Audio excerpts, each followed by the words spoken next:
चलिए आज चलते हम लोग, है ना, इतिहास के प्रश्न। और इतिहास में हम लोग सबसे पहले आज पढ़ेंगे आज बंगाल विभाजन। ठीक है, बंगाल विभाजन, स्वदेशी आंदोलन और, है ना, और बहिष्कार आंदोलन उसी में हुआ था, बंगाल विभाजन में ही। इसके पहले हम लोग जब पढ़े थे कांग्रेस का अधिवेशन हम लोग पढ़े थे ना जी, कांग्रेस के अधिवेशन पढ़े थे।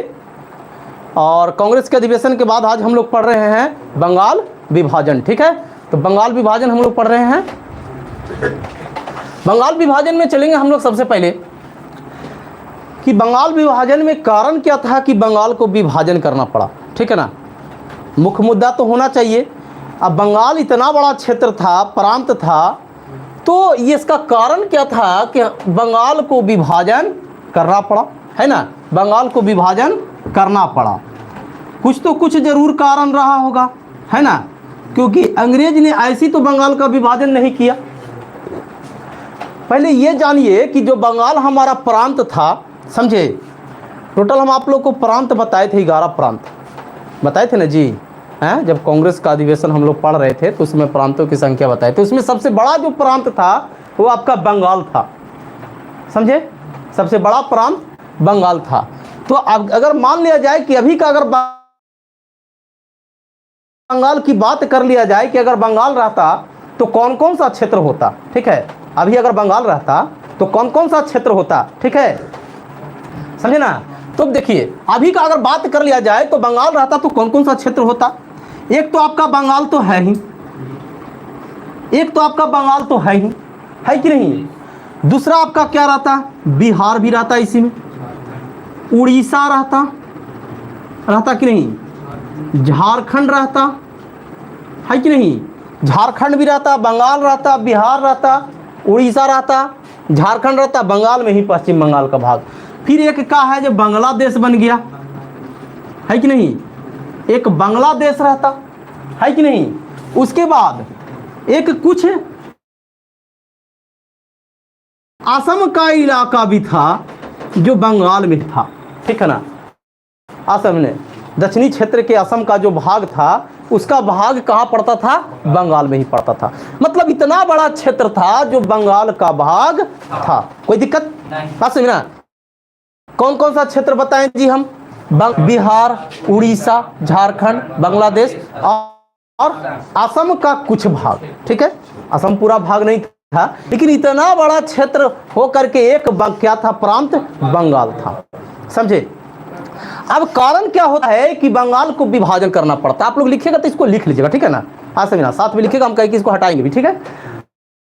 अब कारण क्या था कि बंगाल का विभाजन करना पड़ा, ठीक है ना। कारण तो कुछ होगा, समझे, कि बंगाल का विभाजन करना पड़ा। तो बंगाल का विभाजन के क्या कारण थे, इसको हटाएं हम, आप लोग लिख लीजिएगा। चलिए इसको हटाते हैं, कारण देखेंगे। आप लोग देखे होंगे कि 1872 ईस्वी में पहली जनगणना होती है। कितना ईस्वी में, 1872 ईस्वी में पहली जनगणना होती है, ठीक है। 1872 ईस्वी में पहली जनगणना होती है। किसके शासनकाल में होती है जी, तो उस समय लॉर्ड मेयो थे, पता होगा उस समय कौन थे, लॉर्ड मेयो, है ना, लॉर्ड मेयो गवर्नर जनरल, है ना, समझे। तो लॉर्ड मेयो के शासनकाल में 1872 ईस्वी में क्या होती है, पहली जनगणना होती है ना। उसके बाद एक नियमित जनगणना होती है। तो नियमित जनगणना कब होती है, 1881 ईस्वी में होती है नियमित जनगणना, है ना। जनगणना कितने वर्ष पर होना चालू हो गया था, 10 वर्ष पर, पता है कि नहीं। 1881 ईस्वी में भी नियमित जनगणना की प्रारंभ हुई। तो जनगणना हुआ तो पूरे क्षेत्र में हुआ कि नहीं। तो 1881 ईस्वी में जब जनगणना हुआ और 1881 के बाद 10 वर्ष के बाद कब हुआ, 1891 ईस्वी में जनगणना हुआ कि नहीं। तो पहले तो 1872 ईस्वी में जो पहली जनगणना लॉर्ड मेयो के शासनकाल में बताए थे। दूसरा 1881 ईस्वी में जो नियमित जनगणना की स्टार्टिंग हुआ, प्रारंभ हुआ, ठीक है ना। प्रत्येक 10 वर्ष पर जनगणना होना प्रारंभ हुआ और 10 वर्ष के बाद पुनः 1891 ईस्वी में जनगणना हुई, ठीक है। जब जनगणना हुई तो जनगणना में यह पता चला जब जनगणना हुई 1891 ईस्वी में, तो पता चला कि भारत की जनसंख्या कितनी थी, 25.2 करोड़। कितना था? 25.2 करोड़। ठीक है ना। कितना ईस्वी में? 1891 ईस्वी में पता चला कि हमारा जो, हाँ, भारत की जनसंख्या 25.2 करोड़। देख रहे हैं। 20 लाख। तो इतना ईस्वी में ये 1891 ईस्वी में 10 वर्ष पर हुआ ना, ठीक है ना। तो ये 1905 ईस्वी का है, थोड़ा सा हम इसको और बता देंगे, ठीक है। 1891 ईस्वी में इसी प्रकार लगातार जनगणना हुई और ये जनगणना पहुंच गई 1901 ईस्वी तक। हाँ, 10 वर्ष बढ़ते गया तो कितना ईस्वी तक ये जनगणना बढ़कर गई? 1901 ईस्वी तक, ठीक है। तो 1901 ईस्वी को जो जनगणना हमारा हुआ और उस जनगणना में जो भारत की आबादी पता चली, कितना पता चली? 25.2 करोड़, ठीक है। कितना ईस्वी में? 1901 ईस्वी में। नियमित जनगणना 10 वर्ष पर होना प्रारंभ हुआ, है ना। आज समझे ना। तो जब जनगणना जब स्टार्टिंग हो गया था, तो उसके बाद फिर धीरे धीरे जो जनगणना का वर्ष चल रहा था 1901 ईस्वी में जो हमारा जनगणना हुआ, उसमें पता चला कि भारत की आबादी कितनी है? 25.2 करोड़ है, ठीक है। कितना? 25.2 करोड़ है, ठीक है ना। अब देखिए, जो भारत की आबादी थी और उसी समय बंगाल की भी जनगणना हुई। जब भारत की जनगणना होगी तो बंगाल की जनगणना नहीं होगी, है कि नहीं। 10 वर्ष पर हुआ, 1881 में हुआ, है ना। और उसके बाद 1891 में हुआ, 10 वर्ष पर हो रहा है ना, 10 वर्ष हुआ ना। तो उसी पर ये पहली जनगणना थी, मतलब वो नियमित नहीं थी। नियमित 1881 से हुई, ठीक है ना। सबसे पहला जनगणना हुआ, ठीक है ना। अब देखिए, तो ये नियमित जनगणना हुई। अब यहाँ से 1901 ईस्वी की जो जनगणना हुई ना, उसमें बड़ा ही भूचाल आ गया, ठीक है, समझे। जनगणना हुआ, भारत की आबादी पता चली कितना? 25.2 करोड़, ठीक है। अब जिसमें बंगाल की जनगणना भी हुई उसी समय, और जिसकी आबादी कितना पता चली? 7.8 करोड़, लगभग समथिंग, ठीक है ना। आसमिना लगभग 7.8 करोड़, जो पूरे भारत का लगभग 1/4 भाग था। समझ रहे हैं ना। पूरे भारत का 1/4 भाग था। यह देखकर अंग्रेजों का दिमाग क्या हो गया? हक्का बक्का रह गया, है ना। आज समझे ना, हक्का बक्का रह गया। और उस समय जो गवर्नर थे, बताए वाइसराय, सॉरी गवर्नर पद बाद में बना था, जो बताए थे उसका भी बताए थे हम आप लोग को। वाइसराय जो था, कौन थे? लॉर्ड कर्जन थे, ठीक है ना। तो लॉर्ड कर्जन 1899 ईस्वी में ये लॉर्ड कर्जन वाइसराय के पद पर आते हैं और 1905 ईस्वी तक ये रहते हैं, ठीक है। तो 1901 ईस्वी में जो वाइसराय कौन थे? लॉर्ड कर्जन थे। और उसी के समय में है जो ये जनगणना हुई। और बंगाल विभाजन भी इसी के समय में हुआ है, ठीक है ना। हाँ समझना। तो बात करते हैं जो बंगाल की जो जनसंख्या 7.8 करोड़ लगभग समथिंग में बता रहे हैं कितना थी। उसमें मुस्लिम आबादी लगभग 3 करोड़ मान लीजिए, लगभग 3 करोड़, और हिंदू लगभग 5 करोड़, लगभग में है कि नहीं, 4.5 या 5 इसी के आसपास हिंदू की आबादी और मुस्लिम की भी आबादी थी, है कि नहीं। मुस्लिम की भी आबादी थी और हिंदू की आबादी थी। अब देखिए, ये बात किया जाता है कि ये जब देखा कि जनसंख्या इतनी बड़ी है, ठीक है ना, आज समझे ना, और इसकी आबादी भी यहाँ पर हिंदू और मुस्लिम की अच्छी खासी है कि नहीं। हिंदू और मुस्लिम की आबादी अच्छी खासी है, बेहतर है जनसंख्या। उस समय बंगाल का क्षेत्रफल लगभग 1,79,500 वर्ग किलोमीटर, ठीक है कि नहीं, 1,79,500 वर्ग किलोमीटर में था, ठीक है ना। अब देखिए कि कभी कभी ये देता है तो लगभग में 1,80,000 देता है, ठीक है ना। आज समझना, 1,80,000 की बात करते हैं, ये उस समय की है ना, क्षेत्रफल की बात कर लिया जाए। वाइसराय देख रहे हैं कौन है? लॉर्ड कर्जन है, 1899 से 1905 ईस्वी, ठीक है।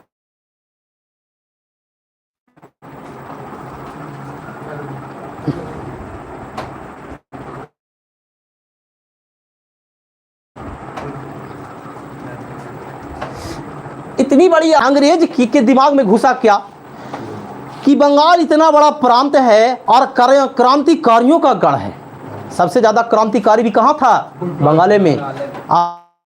आवाज़ भी उठता था कहाँ से? बंगाले से आवाज़ उठता था, है ना, क्योंकि हम आपको बताए थे कि बंगाल में बहुत सारा है कि नहीं, है ना। तो यहाँ से है जो आंदोलन का नेतृत्व भी है, किसी प्रकार का आंदोलन का नेतृत्व की आवाज़ वहीं से उठती थी, यानी क्रांतिकारियों का गढ़ भी था, समझे। अब ये दिमाग लगाया क्या?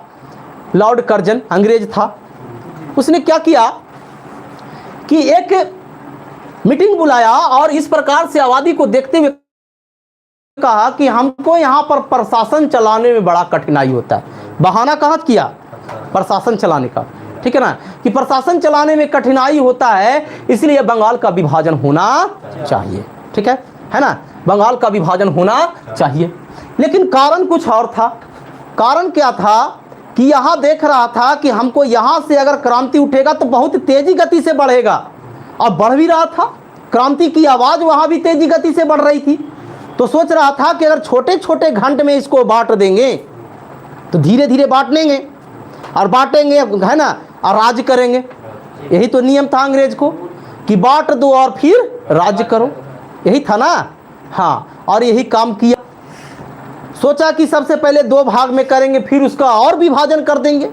दिमाग में यही चल रहा था, है ना। कारण भी बहुत सारा था कि बांट करके क्या करेंगे ना, कि यहाँ हिंदू और मुस्लिम भी है, दोनों में क्या करेंगे, लड़ाई लगवा देंगे, जबकि दोनों में मित्रता था। यही सोच रहा, उसका सोच यही था। लेकिन लोगों के सामने क्या लाया ना कि यहाँ पर प्रशासन चलाने में बड़ा ही दिक्कत होता है ना। और यही कारण हम क्या कर रहे हैं, बंगाल का विभाजन कर रहे हैं, है ना। कारण ये बताया।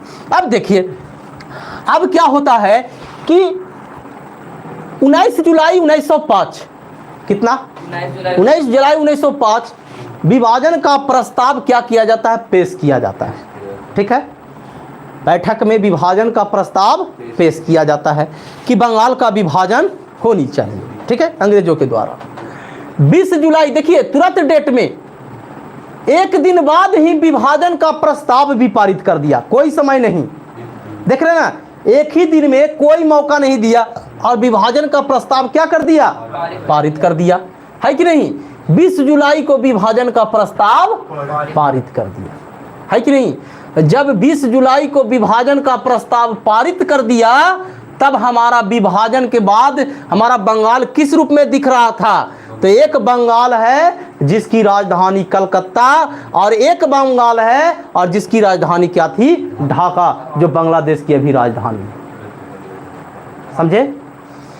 तो 2 भाग में बंगाल का वितरण हो गया, एक बंगाल जिसका कलकत्ता मुख्य भाग और एक बंगाल जिसका ढाका, समझे। तो एक पूर्वी बंगाल और एक बंगाल भाग, समझे। अब किस प्रकार से किया, देखिए यहाँ पर इसमें है जो ये कलकत्ता वाला भाग में हिंदू की आबादी अधिक थी और मुस्लिम की आबादी कम थी, और पूर्वी जो बंगाल ढाका वाला था जिसमें हिंदू की आबादी कम थी और मुस्लिम की आबादी अधिक थी। लेकिन सोच इन लोगों को क्या था ना, धार्मिक आधार पर ये बंगाल का भी विभाजन कर दिया, क्योंकि देख रहे हैं कि इधर मुस्लिम की आबादी है जो अधिक है, हिंदू की आबादी कम है, मतलब धार्मिक आधार पर भी ये बंगाल का विभाजन क्या कर दिया, ठीक है ना। धार्मिक भी आधार था। दूसरा नंबर जो किया तो, लेकिन ये सोच इसका अलग था कि हम वहां क्रांतिकारी है, छोटे छोटे भाग में अगर विभाजित करते हैं, बंगाल को 2 टुकड़े में बांटते हैं तो भाग छोटा होगा, हमको आंदोलन को दबाने में क्या होगा, है ना, आंदोलन को दबाने में आसानी होगी, है ना, हम आंदोलन को जल्दी दबा सकते हैं। अंग्रेज की सोच यही थी। एक बहाना था कि हम प्रशासनिक यहाँ पर प्रशासन चलाने में कठिनाई होती है तो हम बंगाल का विभाजन कर रहे हैं, ठीक है। यहाँ तक तो है, कोई दिक्कत है कि नहीं। अब देख रहे हैं बंगाल का भाग में, यहाँ पर देख रहे हैं लगभग 4.5 करोड़ की लगभग बात कर लिया जाए, यहाँ पर लगभग 3 करोड़, है ना, बात कर लिया जाए, पूर्वी बंगाल में था। अब कारण क्या होता है, अब इसी बीच में क्या होता है कि इसी बीच में 7 अगस्त 1905 ईस्वी को, 7 अगस्त 1905 ईस्वी को कलकत्ता के टाउन हॉल में कांग्रेस के द्वारा एक बैठक रखी जाती है, भारतीय राष्ट्रीय कांग्रेस के द्वारा। कितना ईस्वी में? 7 अगस्त 1905 ईस्वी को। कहाँ? कलकत्ता के टाउन हॉल में। टाउन हॉल में बैठक रखी जाती है और बैठक की जो अध्यक्षता कौन कर रहे थे? सुरेंद्रनाथ बनर्जी कर रहे थे। समझे? बैठक की अध्यक्षता कौन कर रहे थे? सुरेंद्र। ये कांग्रेस की बैठक 1905 ईस्वी में हुई थी बनारस में, वो दिमाग में रखिएगा। उसका अध्यक्षता गोपाल कृष्ण गोखले किए थे, बताए थे आप लोग को, ठीक है ना। लेकिन यहाँ बैठक जो कलकत्ता के टाउन हॉल में थी, जो आपातकालीन बैठक होती है ना, उस तरह की बैठक रखी गई थी और जिसकी अध्यक्षता कौन कर रहे थे? सुरेंद्रनाथ बनर्जी कर रहे थे। और उसी बैठक में है ना, उसी बैठक में है ना, उसी बैठक में यह निर्णय लिया गया कि हम बंगाल विभाजन का विरोध करेंगे, है ना, और पूरा देश बंगाल विभाजन का विरोध करेगा, ठीक है ना। कौन सा बैठक में? है ना, कलकत्ता के टाउन हॉल की बैठक जो हुई थी 7 अगस्त 1905 ईस्वी के। कोई दिक्कत है ना? बैठक की क्या किया कि इसका विरोध करेंगे। और विरोध किस प्रकार से करेंगे? विरोध किस प्रकार से? पहले क्या करता था ना, अंग्रेजों भी याचना करना, अंग्रेजों भी विनती करना, नहीं भाई ये कर रहे हो, गलत कर रहे हो, है ना, ये चीज नहीं होना चाहिए। लेकिन वो काम नहीं, हम ऐसा करेंगे कि 2 प्रकार का आंदोलन करेंगे, स्वदेशी आंदोलन और दूसरा बहिष्कार आंदोलन। पहला स्वदेशी आंदोलन और दूसरा बहिष्कार आंदोलन। 2 प्रकार का हम आंदोलन करेंगे, है ना, समझे। और 2 प्रकार का आंदोलन, है ना, करने का निर्णय लिया गया। किसमें? कलकत्ता के टाउन हॉल की बैठक में। कोई दिक्कत? समझ में आ रहा? कोई दिक्कत? यहां तक में कोई प्रॉब्लम नहीं। चलिए आगे चलेंगे। अब देखिए बंगाल विभाजन में होता क्या है। लोगों ने उसी समय क्या किया लोगों ने उसी समय क्या किया कि जो भी बंगाल के लोग थे, आपस में लोग मैत्री दिवस मनाया। मैत्री मतलब मित्र का, कि हम दोनों मित्र हैं, कभी हटेंगे नहीं, कितनों तोड़ दे, समझे। समझना। रक्षाबंधन दिवस मनाया। रविंद्रनाथ टैगोर ने रक्षाबंधन दिवस का मुख्य भूमिका निभाए थे, ठीक है ना। समझना, समझ में? हाँ, एकदम दोनों भाईचारा टूटना नहीं चाहिए। हिंदू है जो मुस्लिम को राखी बांधा, मुस्लिम है जो हिंदू को राखी बांधा, है ना, कि दोनों का भाईचारा कभी टूटेगा नहीं, समझे। उसी समय मनाया गया, ठीक है ना। जन एकता दिवस मनाया गया, लोगों में एकजुटता रहने के लिए भी मनाया गया, ठीक है ना, कि जन एकता दिवस, हम लोग एक हैं, कभी भी आप तोड़ने का कोशिश कीजिएगा तो हम लोग टूटेंगे नहीं, ठीक है ना। इस प्रकार मनाया गया था। और क्या मनाया गया? शोक दिवस भी मनाया गया उस दिन। शोक दिवस क्यों मनाया गया? क्योंकि हम लोग को तोड़ने का काम किया जा रहा है, इसलिए शोक दिवस भी मनाया गया। क्या क्या मनाया गया? मैत्री दिवस, रक्षाबंधन दिवस, है ना, जन एकता दिवस, है ना, और शोक दिवस। इतना दिवस है जो उस समय मनाया गया, है ना। लोगों ने आपस में, है ना, राखियां बांधी, आपस में गले मिले, ठीक है ना, और बंगाल जो विभाजन हुआ था उसका विरोध भी किया, ठीक है। ऐसे में अब देखिए आगे चलेंगे, ये स्वदेशी आंदोलन और बहिष्कार आंदोलन क्या होता है, समझे। स्वदेशी आंदोलन, बहिष्कार आंदोलन क्या होता है? बहिष्कार आंदोलन होता है कि अंग्रेजी सरकार जो भी वस्तुएं बना करके भारत में बेच रही थी, निर्मित करके, उस वस्तुओं का उपयोग भारतीय नहीं करेंगे, उसका बहिष्कार किया गया, ठीक है। आप समझना, अंग्रेजी वस्तुओं का जो मैं बोल रहा है, विदेशी वस्तु उसको कहिए, विदेशी वस्तुओं का बहिष्कार किया गया, ठीक है। विदेशी वस्तुओं का बहिष्कार किया गया। विदेशी कपड़ों का बहिष्कार किया गया, विदेशी कपड़ों का बहिष्कार किया गया। विदेशी कपड़ों की होलिका जलाई गई। विदेशी कपड़ों को क्या किया गया? होलिका जलाई गई। लोगों ने विदेशी कपड़ों को, है ना, चौराहे पर रख रख के जलाया, और जहां जहां विदेशी सामान बिकता था उसके दुकान के आगे धरना पर बैठ गया, ठीक है ना, कि तुम भी है जो बेचोगे तो कोई भी भारतीय तुम्हारे यहाँ से सामान नहीं खरीदेगा, ठीक है, इसलिए विदेशी सामान बेचना बंद करो, ठीक है। बात समझना। कहा कि इसको आर्थिक रूप से कमजोर करो। क्या कहा? इसको आर्थिक रूप से कमजोर करो। और आर्थिक रूप से कमजोर करने के लिए क्या करना पड़ेगा, है ना, यही करना पड़ेगा कि उसकी सामानों को बहिष्कार और भारत के सामान जो बन रहे हैं उसका उपयोग। ठीक है ना, भारतीय सामानों का उपयोग। स्वदेशी अपनाओ और विदेशी हटाओ, है ना, स्वदेशी अपनाओ और विदेशी हटाओ, यही नीति लाया गया था ना। देखिए अब आगे इतना ही नहीं हुआ, छात्रों ने क्या किया, जो कॉलेज थे अंग्रेजी कॉलेज, अंग्रेजों सरकार द्वारा खोले गए कॉलेज, उस सब कॉलेज का बहिष्कार किया। छात्रों ने भी इसमें भाग लिया बढ़ चढ़ के, वो भी कॉलेज का बहिष्कार किया। ठीक है ना, और कितना लोगों ने क्या किया कि अंग्रेजी सरकार द्वारा दिया गया नौकरी का भी बहिष्कार कर दिया, सरकारी नौकरी का भी बहिष्कार किया गया। समझ में आ रहा है ना, कौची कौची बहिष्कार हुआ बताए हम। विदेशी वस्तुओं का बहिष्कार, विदेशी कपड़ों की होलिका जलाई गई, विदेशी जो सामान बेचता था उसके आगे धरना दिया गया, है कि नहीं। विदेशी जो कॉलेज खोले गए थे अंग्रेजी सरकार द्वारा, उसका भी बहिष्कार किया गया। मतलब छात्र पढ़ने जाना भी क्या कर दिया, छोड़ दिया, है ना। इतना ही नहीं किया, उसके बाद और विदेशी नौकरी, हाँ, सरकारी नौकरियों का भी बहिष्कार किया गया। ठीक है ना, ये सब बहिष्कार में किया गया। अब अपनाया क्या गया, स्वदेशी वस्तुएं बनाने के लिए लोगों को प्रोत्साहित किया गया, और लोगों को प्रोत्साहित किया गया कि हमारे देश की जो बनाई गई वस्तुएं, हमारे देश की बनाई गई कपड़े का इस्तेमाल किया जाए, खादी का इस्तेमाल किया जाए। ठीक है ना, यानी कि देश का द्वारा निर्मित वस्तुओं का इस्तेमाल किया जाए। ठीक है ना, यानी स्वदेशी अपनाने का मुख्य रूप से उसमें क्या किया गया, है ना, प्रेरित किया गया। समझे। अब देखिए ये आंदोलन को तो इस प्रकार हुआ, समझे। अब आगे चलेंगे। अब आंदोलन के बीच में बहुत सारा कुछ कथन आता है जो आप लोग को हम बताए हैं, यहाँ पर लिखे हैं।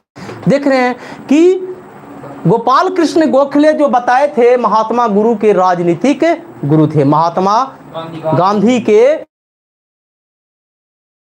राजनीतिक गुरु थे गोपाल कृष्ण गोखले। उन्होंने क्या कहा कि बंगाल विभाजन हमारे घाव पर नमक की तरह है। क्या है, हमारे घाव पर नमक की तरह है, बंगाल विभाजन हमारे घाव पर नमक की तरह है। और दूसरा फिर महात्मा गांधी बोले थे कि भारत का वास्तविक जागरण बंग भंग का मतलब होता है बंगाल विभाजन। ठीक है, बंगाल विभाजन के बाद हुआ, यानी कि भारत का वास्तविक जागरण बंगाल विभाजन के बाद हुआ। कौन किया था, महात्मा गांधी का था। एक और है, बंगाल विभाजन एक निर्मम भूल है, मतलब एक बहुत बड़ी गलती, बहुत बड़ी भूल अंग्रेजों सरकार द्वारा है, अंग्रेजी सरकार द्वारा। और किसने कहा था, गोपाल कृष्ण गोखले ने कहा था। समझे, गोपाल कृष्ण गोखले ने कहा था कि बंगाल विभाजन एक निर्मम भूल है। ठीक है ना, यहां तक में कोई दिक्कत।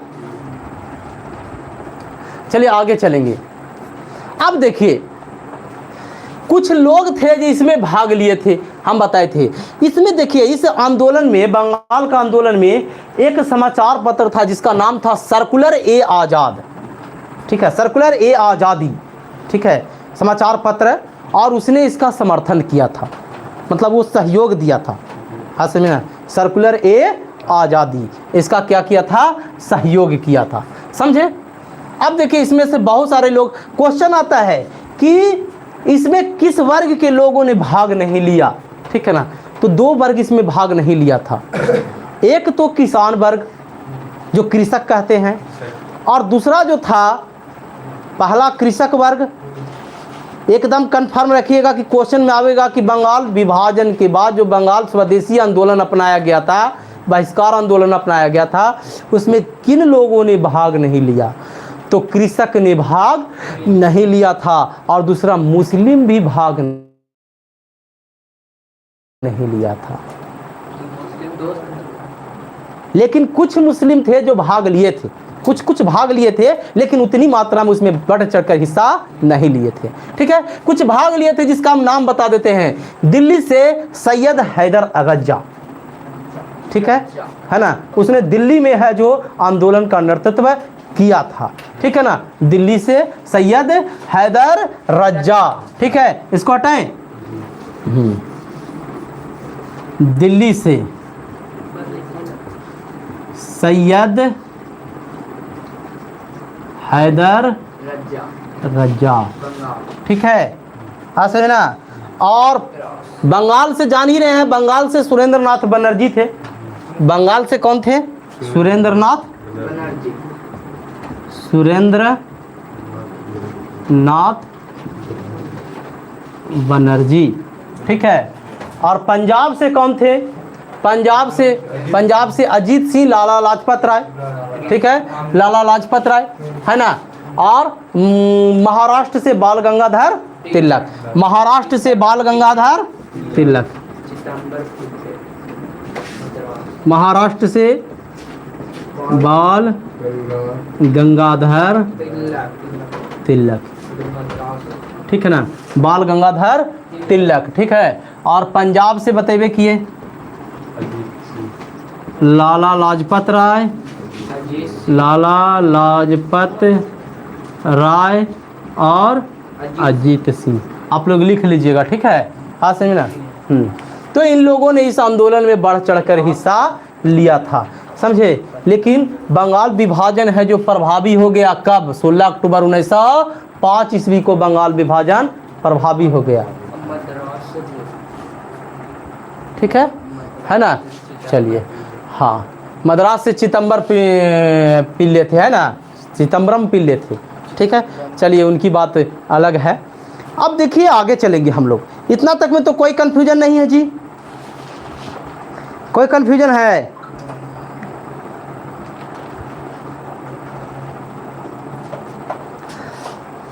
अब देखिए इसके बाद क्या होता है कि 1911 ईस्वी की घटना आप लोग जानबे करते हैं। 1911 ईस्वी में जॉर्ज जो भारत में आते हैं, बताए थे 1911 ईस्वी में, और इसी में अधिवेशन में गाया गया था ना जी, जनगण मन, ठीक है ना। कलकत्ता अधिवेशन हुआ था, है कि नहीं, है ना।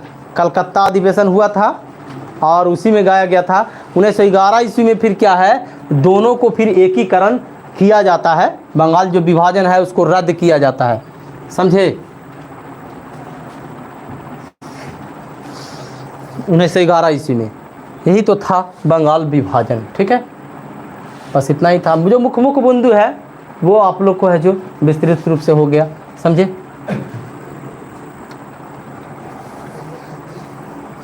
चलिए आज इतना ही रहने देते हैं, है ना। और मिलते हैं नेक्स्ट डे। इसको याद कर लीजिएगा अच्छे से, है ना। कहीं कहीं थोड़ा सा मिस्टेक हुआ होगा तो है जो, ऐसा नहीं, थोड़ा बहुत तो होता ही है।